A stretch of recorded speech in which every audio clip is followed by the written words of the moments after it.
The Galactic Council chamber floated in the void between stars, a massive station built from crystallized energy and ancient metals. Inside its grand hall, representatives from 400 species gathered to discuss the newest applicants for membership. Today they would decide the fate of humanity. Ambassador Vexthor of the Krillian Empire stood at the central podium, his 6 eyes scanning the document before him. His translator implant converted his clicking mandibles into the common tongue. Species 741, designation, humanity. Homeworld, Earth. Technology level, primitive. Military capacity, laughable. Threat assessment, harmless. Laughter rippled through the chamber. The Krillians were the dominant military power in the galaxy, having conquered 12 sectors through overwhelming force. Their empire stretched across 2 spiral arms, and they had crushed every species that dared oppose them. They still use chemical propulsion, Vexthor continued, his mandibles clicking in amusement. Their fastest ships barely reach 1% of light speed. They have no energy shields, no plasma weapons, no quantum processors. They wage war with metal bullets and explosive compounds. Primitive beyond measure. High Chancellor Mordak of the Eldery Collective floated forward, her translucent body shimmering with bioluminescent patterns. The Eldery were the galaxy's intellectuals, masters of science and philosophy. We have studied their cultural transmissions, she said, her voice like chimes in the wind. They are violent and chaotic. They wage war among themselves constantly. They destroy their own environment. They lack the unity necessary for true civilization. Then why are we even considering them? Asked Tribune Zalkar of the Vostran Union, his scaled face twisting in disgust. The Vostrans controlled the galaxy's trade routes, their merchant fleets linking thousands of worlds. They have nothing to offer. No rare resources, no unique technology, no strategic value. Ambassador Vexthor raised one clawed appendage. The human delegation claims they possess something valuable. They requested this hearing based on Article 7 of the Galactic Charter. We are bound by law to listen. The massive doors at the chamber's entrance hissed open. 3 humans walked through, their footsteps echoing in the vast space. They wore simple uniforms, blue jackets with gold trim, bearing the insignia of Earth's United Coalition. No armor, no weapons, no impressive technology. They looked small and fragile compared to the towering aliens around them. The lead human was a woman named Captain Sarah Chin. Her dark eyes swept across the assembled species without fear. Behind her walked Commander James Rodriguez and Dr. Amara Okafor, both carrying data tablets. Honored members of the Galactic Council, Captain Chin said, her voice steady and clear. Thank you for granting us this audience. We come seeking membership and partnership. Partnership. Vexthor's mandibles clicked rapidly, the Krillian equivalent of scornful laughter. What could you possibly offer us? Your entire planet's economy is smaller than a single Krillian mining colony. Your technology is centuries behind ours. Your military couldn't defend against one of our patrol ships. Chin smiled slightly. We offer knowledge. Specifically, knowledge from the Forbidden Archives. The chamber fell silent. The temperature seemed to drop several degrees. High Chancellor Mordak's bioluminescence flickered wildly. Impossible. The archives are sealed. The location was lost 3 million years ago after the Precursor War. Thousands of expeditions have searched. All failed. We found them, Dr. Okafor said, stepping forward. She activated her tablet, projecting a hologram into the center of the chamber. It showed a planet, dark, covered in strange geometric structures that pulsed with ancient energy. Planet designation, Threshold. Located in the Void Sector beyond the galactic rim. We discovered it 6 months ago. The hologram shifted, showing massive doors built into the planet's surface. Symbols older than recorded history covered every surface, glowing with an eerie light. Tribune Zalkar leaned forward, his greed barely concealed. You lie. The Void Sector is impenetrable. The radiation storms destroy any ship that enters. Not if you know the pattern, Commander Rodriguez said. The storms aren't random. They're a defensive system left by the precursors. We cracked the algorithm. Vexthor's claws scraped against the podium. Even if this is true, you couldn't have opened the archives. The security systems would have destroyed you. The precursors ensured their knowledge would remain sealed forever. Captain Chen's smile widened. That's where you're wrong, Ambassador. The archives didn't destroy us. They welcomed us. Because we had something the precursors left behind. Something hidden in humanity's genetic code. A key that's been sleeping in our DNA for millions of years. She nodded to Dr. Okafor, who activated another hologram. This one showed a complex genetic sequence, spiraling and beautiful. Portions of it glowed the same color as the symbols on the archive doors. The precursors visited Earth long ago, Chin continued. They left a gift in our ancestors. A gift that would only activate when we reached the stars. When we touched the archive doors, they recognized us. They opened. The chamber erupted in shocked voices, angry shouts, and desperate questions. But Captain Chin simply stood there, calm and confident, waiting for the chaos to subside. The galaxy's perception of humanity was about to change forever. Ambassador Vexthor slammed his claw against the podium, creating a thunderous boom that silenced the chamber. His 6 eyes fixed on Captain Chin with barely contained rage. This is absurd. A convenient fiction designed to manipulate the council. We can prove it, Chin said calmly. She reached into her jacket and produced a small crystalline object that pulsed with soft blue light. The moment it appeared, every sensor in the chamber began screaming alerts. High Chancellor Mordak gasped, her bioluminescence flaring bright white. That energy signature. It matches precursor technology. Genuine precursor technology. Her voice trembled with a mixture of awe and terror. That artifact is worth more than entire star systems. Tribune Zalkar's eyes widened with barely disguised avarice. Name your price, humans. The Vostran Union will purchase this from you immediately. Whatever you want, worlds, ships, resources, we'll provide it. It's not for sale, Commander Rodriguez said firmly. This is proof of our claim. Nothing more. Vexthor's mandibles clicked rapidly as he processed this information. The Krillian Empire's entire military doctrine was built on overwhelming force and superior technology. If the humans truly had access to precursor knowledge, they could upset the balance of power that had existed for millennia. Very well, Vexthor said slowly, calculating. You have our attention. What exactly do you want from the Council? Captain Chin straightened. Full membership. Access to galactic trade routes. Protection under the Mutual Defense Treaty. And most importantly, freedom to explore and study the archives without interference. Unacceptable, Vexthor snapped. You're asking for privileges it took other species centuries to earn. And you want exclusive access to the greatest treasure in the galaxy? The Krillian Empire will not tolerate this. Neither will the Vostran Union, Tribune Zalkar added, his earlier friendliness evaporating. If the archives have truly been opened, they belong to all species. You cannot claim them for yourselves. Dr. Okafor stepped forward, her voice carrying the authority of a scientist stating facts. The archives chose humanity. The security systems respond only to our genetic markers. We've tested this extensively.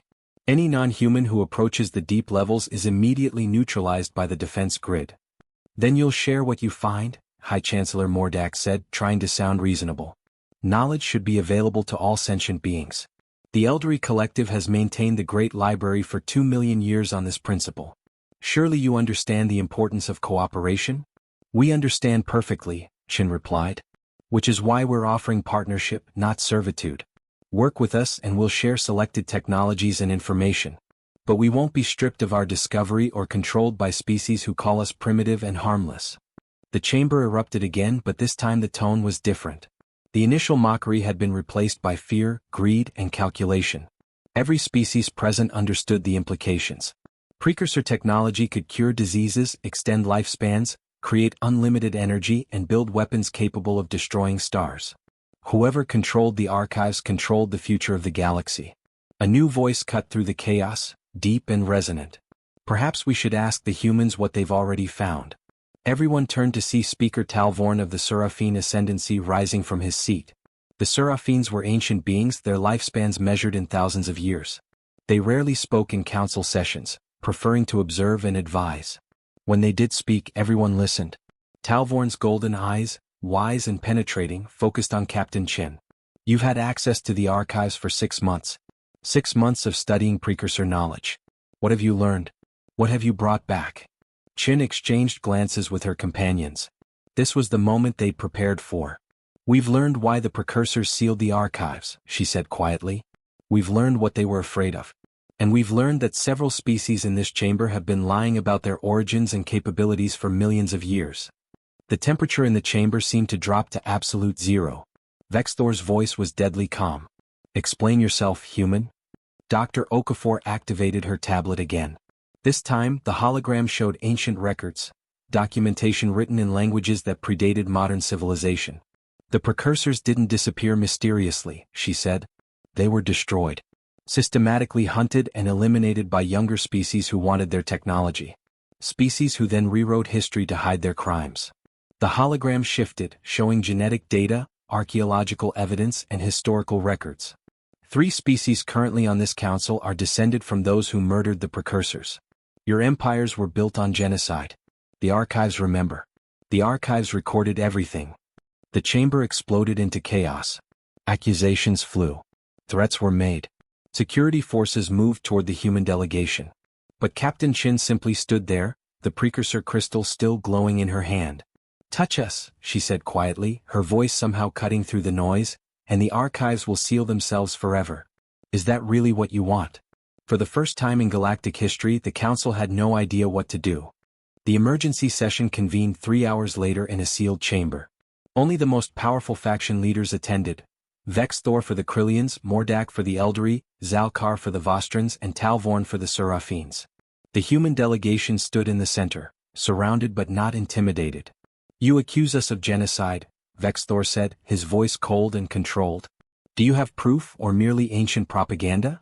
Dr. Okafor projected a new hologram, this one showing a genetic comparison. The Krillian genome contains sequences that don't appear naturally in evolution. They're engineered. Specifically, they're engineered from precursor DNA. Your ancestors didn't just kill them, they harvested them. Used their biological material to enhance yourselves. Vexthor's mandibles froze mid-click. The silence was damning. The Eldari, Dr. Okafor continued, her voice steady and clinical, were originally simple colony organisms. The precursors uplifted you, gave you intelligence and culture. In return, you betrayed them. Used your intimate knowledge of their systems to sabotage their defenses. High Chancellor Mordak's bioluminescence had gone dim, almost gray. The records, they're incomplete. You don't understand the full context. "We understand perfectly," Commander Rodriguez interrupted. "The precursors were peaceful. They believed in sharing knowledge freely. And you exploited that. All of you." His gaze swept across the alien leaders. The Vostrans used their access to precursor trade networks to poison their food supplies. Systematic biological warfare. Tribune Zalkar's scales had turned pale. Ancient history. Whatever our ancestors did, it has nothing to do with everything, Captain Qin cut him off. It has everything to do with why you treat younger species the way you do. Why you maintain strict hierarchies. Why you hoard technology and resources. You're terrified. Terrified that someone will do to you what you did to the precursors. Speaker Talvorn remained silent, his golden eyes unreadable. Unlike the others, he showed no signs of guilt or defensiveness. Qin noticed his calm demeanor. "The Seraphines are different," she said. "Your records in the archives are clean. You weren't involved in the genocide. In fact, you tried to stop it." Talvorn inclined his head slightly. "We failed. The precursors were too trusting, too peaceful. By the time they understood the danger, it was too late. We managed to save some of their knowledge, hide some of their technology. But we couldn't save them. And you've kept this secret for 3 million years, Qin said. Why? Because revealing the truth would shatter galactic civilization, Talvorn replied. The 3 guilty species control most of the galaxy. War would consume everything. Trillions would die. We chose stability over justice. Vexthor's claws scraped against the floor. So what now, humans? You reveal our secrets and watch the galaxy burn? Is that your plan? No, Qin said firmly. We don't want war. We want change. Impossible, Mordak whispered. The systems are too entrenched.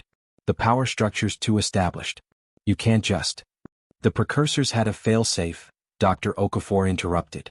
We found it in the deepest level of the archives. A system designed to transfer their accumulated knowledge to a worthy successor species.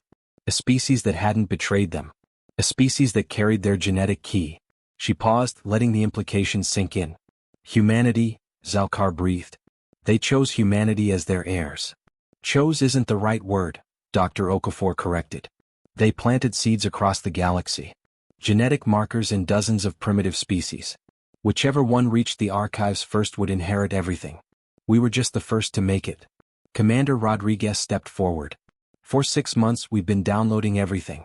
History, science, technology, philosophy. Weapons capabilities that make your empires look like children playing with sticks.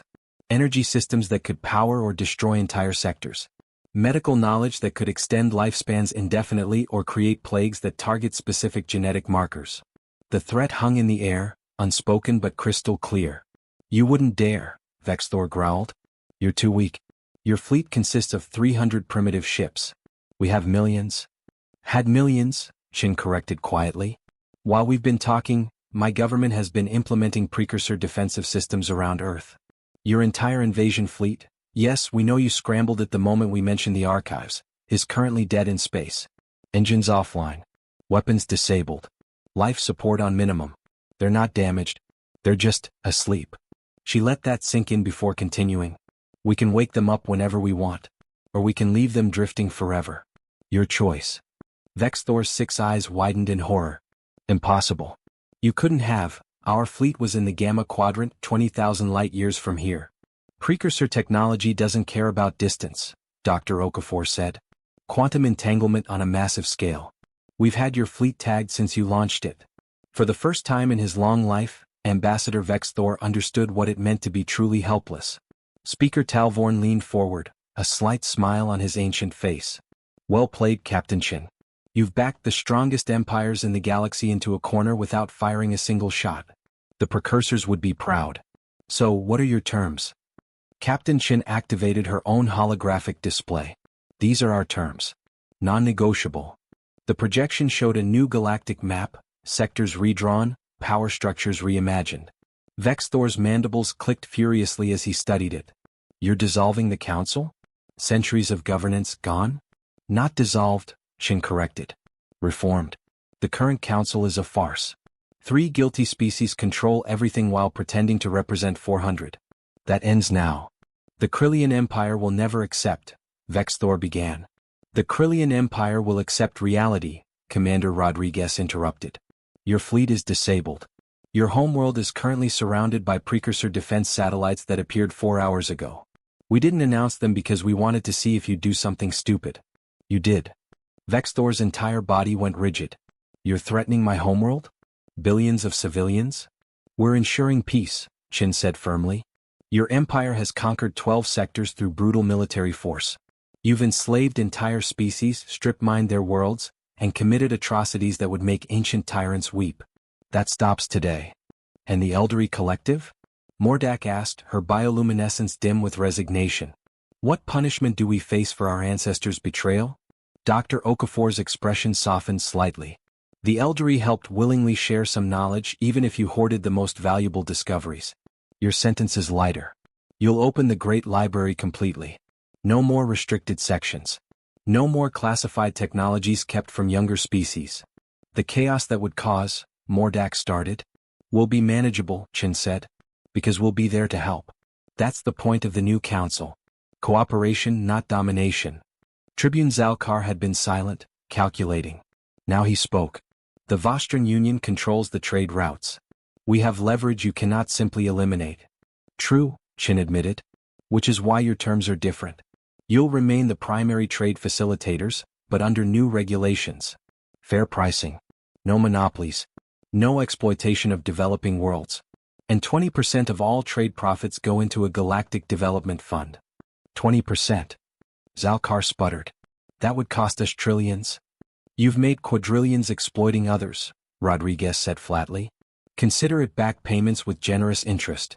Speaker Talvorn had been quietly observing the negotiation. Now he spoke. And the Seraphine Ascendancy? We tried to save the precursors.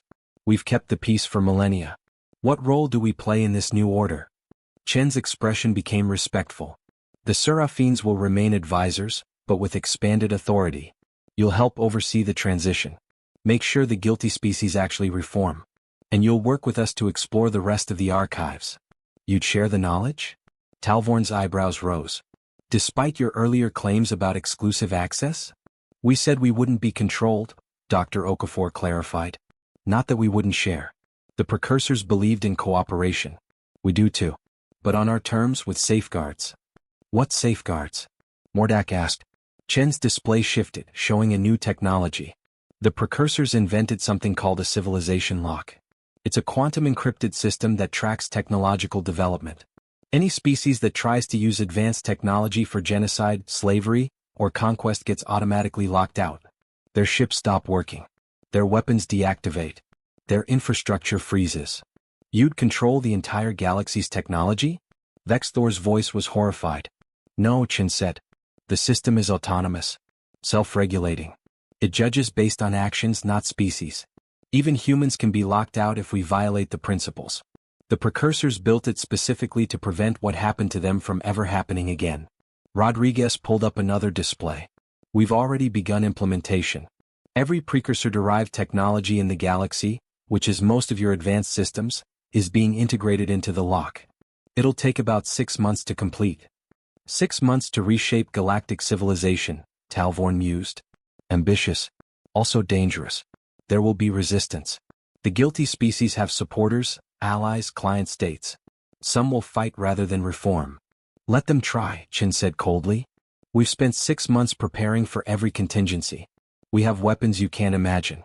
Defenses you can't penetrate. And most importantly, we have the moral authority of the precursor's final testament. She activated one last hologram. This one showed an elderly precursor, his form glowing with soft light, his eyes filled with ancient wisdom and deep sadness. His recorded message began to play.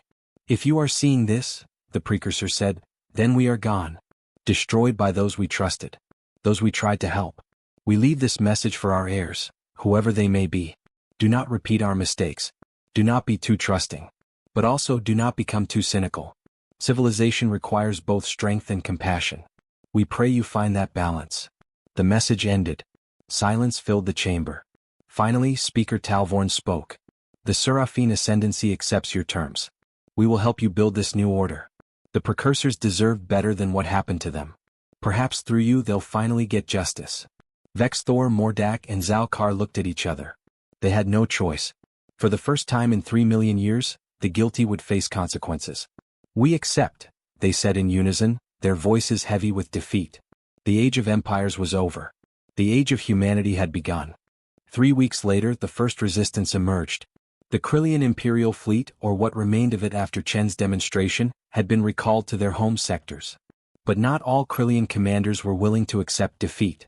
Admiral Vakrin commanded the 7th Assault Legion, 50,000 warships that had been conducting operations in the Outer Rim when humanity disabled the main fleet.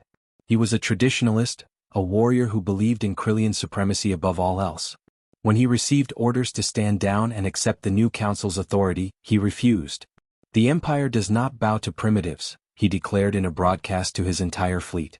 These humans got lucky. They found some old precursor toys. But they don't have the spine to use them. They're soft. Weak. They talk about peace and cooperation while they threaten us with ancient weapons they barely understand. His words resonated with thousands of Krillian officers who felt humiliated by humanity's sudden rise. Within hours, Vakrin had assembled a coalition, not just Krillians but Vostran traders angry about lost profits, elderly scientists who resented being forced to share their knowledge, and dozens of smaller species who feared change. The Resistance Fleet, as they called themselves, numbered 70,000 ships. They began attacking human outposts, testing Earth's defenses, probing for weaknesses. They struck fast and hard, hitting 3 mining colonies in the Zephyr sector, destroying the human research station at Proxima, and blockading the trade route to Alpha Centauri. Earth's response was surprisingly slow.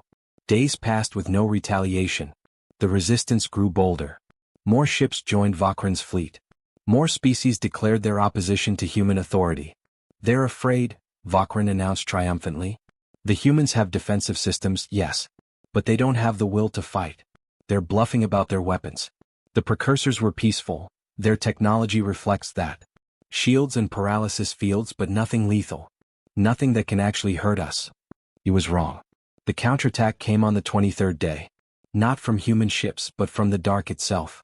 Admiral Vakrin's flagship, the Dominion's Pride, was a vessel 3 kilometers long, bristling with plasma cannons and quantum torpedoes. It was invincible by any conventional measure. The flagship sat at the center of the Resistance Fleet in the Typhon Nebula, coordinating attacks. Then space changed. Sensors screamed warnings. The stars went out, not dimmed but actually disappeared as if a curtain had been drawn across reality. The entire fleet suddenly existed in absolute darkness. What's happening? Vakrin demanded, his mandibles clicking in alarm. Report. Unknown energy field, his science officer stammered. It's surrounding the entire fleet. Nothing like this exists in our databases. It's not blocking our sensors, it's rewriting local spacetime. We're being isolated from the rest of the universe. A new star appeared in the darkness. Not a natural star but something artificial. It pulsed with cold blue light, growing larger, coming closer. It's a ship, the weapons officer reported, his voice breaking with fear. Single vessel. Configuration unknown. Energy signature matches precursor technology. The ship was beautiful and terrifying, a crystalline structure that seemed to exist in more dimensions than should be possible. Its surface reflected light that wasn't there, casting shadows that moved independently. Just looking at it made Vakrin's eyes hurt. A transmission came through. Captain Sarah Chin appeared on every screen in every ship simultaneously. Admiral Vakrin, she said calmly. You were warned. You chose not to listen. You thought we were bluffing. You thought precursor technology was purely defensive. You were catastrophically wrong.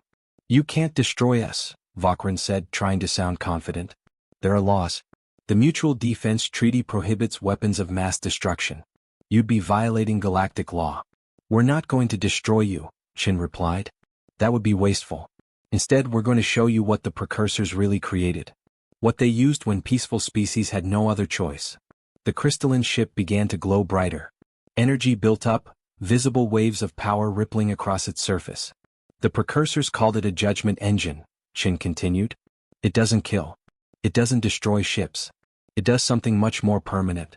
It judges. And it sentences. The light became blinding.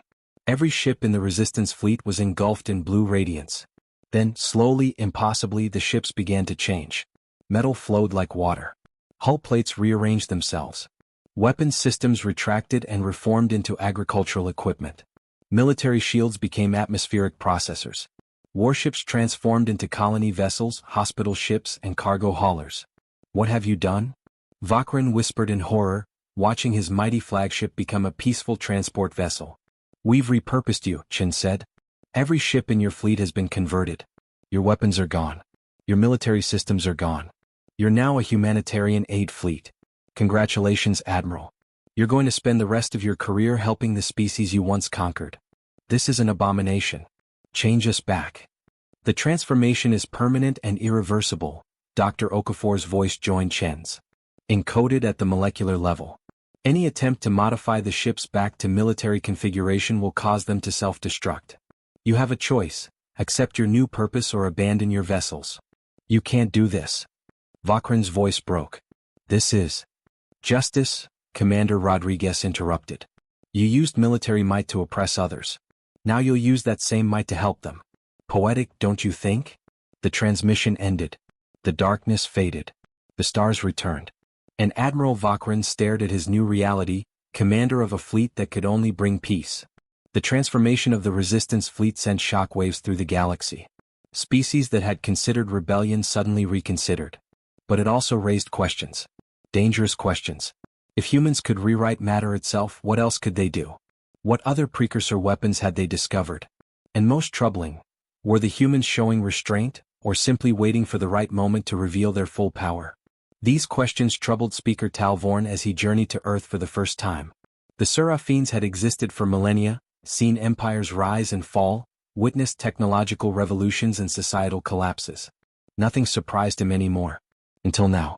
Earth itself was unremarkable, a blue-green marble orbiting an average yellow star.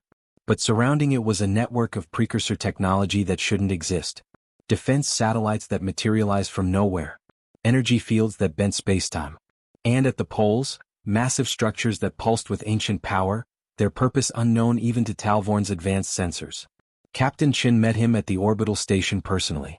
Speaker Talvorn, welcome to Earth. Thank you for accepting our invitation. You didn't leave me much choice, Talvorn replied, his golden eyes studying her carefully. Your message was polite but insistent. What's so important that it required my physical presence? Chen's expression became serious. Because we need to show you something. Something we haven't shared with anyone else. Something that changes everything. She led him through the station to a shuttle bay. The shuttle itself was human-designed, primitive by galactic standards but functional. They descended through Earth's atmosphere toward a facility hidden in the mountains of what humans call Tibet. The facility was built into the mountain itself, combining human engineering with precursor technology in ways that seemed impossible. Security was absolute. Talvorn counted 17 different defense systems before they reached the inner chambers. Dr. Okafor was waiting for them in a massive laboratory. Behind her, suspended in a field of blue energy, was something that made even Talvorn gasp. "That's impossible," he whispered. "That's a precursor. A living precursor." "In stasis," Dr. Okafor confirmed. "We found her in the deepest level of the archives. She's been sleeping for 3 million years." The precursor was tall and elegant, her form humanoid but clearly alien. Her skin was silver, her features refined, her hands containing 7 delicate fingers. Even in suspended animation, she radiated a sense of profound wisdom and sorrow. "You woke her up," Talvorn said. "It wasn't a question." Chen nodded. 2 days ago. Just for a few hours. Long enough to confirm what the archives told us. Long enough to learn the complete truth. Which is? The genocide wasn't random, Commander Rodriguez said, joining them. It was orchestrated. Planned. The Krillians, Eldari, and Vostrans didn't suddenly decide to betray the precursors. They were manipulated. Talvorn's ancient face showed rare surprise. Manipulated by whom? Dr. Okafor activated a hologram. It showed a species Talvorn didn't recognize, beings made of living shadow, their forms constantly shifting, their eyes burning with malevolent intelligence. The precursors called them the Voidborn, she explained. Extra-dimensional entities that exist in the spaces between realities. They feed on chaos, war, destruction. They whisper into the minds of ambitious species, nurturing hatred and greed. 3 million years ago, they orchestrated the genocide to eliminate the precursors, the only species that had figured out how to fight them. And now they're coming back, Chen said quietly. The precursor we woke, her name is Architect Elwes, she warned us. The Voidborn are drawn to conflict. The empires of the guilty species have created so much war and suffering that the Voidborn are returning. That's the real reason the archives were sealed. Not to protect the knowledge, but to prevent anyone from accidentally summoning them back. Talvorn felt something he hadn't experienced in centuries: fear. "How long do we have?" "Unknown," Dr. Okafor said. "But the signs are appearing. Reality fractures in deep space. Ships disappearing without trace. Species suddenly turning violent without reason. The Voidborn's influence is spreading." "Why tell me this?" Talvorn asked. "Why not announce it to the entire galaxy?" "Because it would cause panic," Chen explained. "Mass hysteria. The guilty species would deny responsibility. The innocent species would demand vengeance. The galaxy would tear itself apart, which is exactly what the Voidborn want." Rodriguez stepped forward. "We need the Seraphine's help. You're the only species old enough to remember the subtle signs. Wise enough to prepare without causing panic.